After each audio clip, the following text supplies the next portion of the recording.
What's up everybody, it's Debt Free Joel. On today's video, we're going to talk about greed. It's not what you think.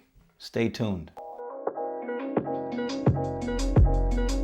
What if I told you that greed has a direct impact on your budget? And contrary to popular belief, greed isn't good. Greed is one of the primary reasons why you're probably out of budget. And it's probably one of the primary reasons why most people are living paycheck to paycheck.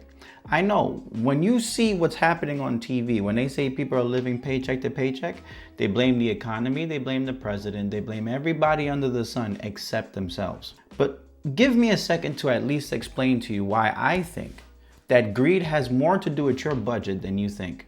See, greed to me goes along the lines of people charging more than what they need, or the accumulation of more things than what they want. You see, at the end of the day, greed is the reason why you bought that house. Greed is the reason why you bought that car. Greed is the reason why you bought the jewelry. Greed is the reason why you bought the bag. Greed is the reason why you continually want to accumulate things that you don't necessarily need. We call it materialism, but it's a derivative of greed. Greed doesn't allow you to do certain things, which is why you're still living paycheck to paycheck, and which is why you're probably still living on a broke type of life. You see, greed doesn't allow you to save because you're too busy spending money to impress a bunch of people you don't like.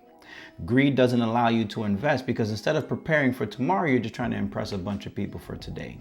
Greed doesn't allow you to be charitable because it's all about me, it's not about other people. You see, oftentimes people associate greed with a political system or a financial system such as capitalism. I disagree. You see, to me, capitalism in of itself isn't a greed-based system. The people in the system are who are greedy. I'll give you an example. You see, capitalism to me is the appropriate way to compensate someone based on the time that they're doing to deliver you a good. Take a barber. You can go right now to your neighborhood barber, and if they give you a good haircut, they may charge you somewhere around $25. Now, if the barber does their budget and they realize that charging you $25 allows them to pay for their supplies, their time, and be able to have a good profit, then you can compensate that person reasonably because they gave you a good haircut.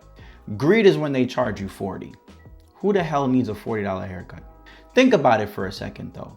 If the barber can exist, if the barber can live comfortably on giving you a $25 haircut based on their clientele, but they charge you $40, that's greed.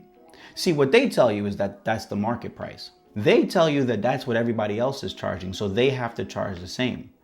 Bullshit. You don't have to charge the same. It's the same thing, and it's not just barbers. It's the same thing when you look at someone charging rent. Imagine you live in a building where the person who the landlord is doesn't have a mortgage. Why are they charging you the market rate? They don't need it. You see, greed is when you ask for more than what you deserve. And for many of us, this is what we do when it comes to our budget.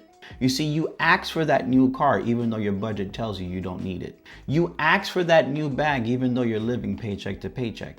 You see, you ask for certain things that you think you deserve when you really in reality don't need it. If you want to be greedy with charity.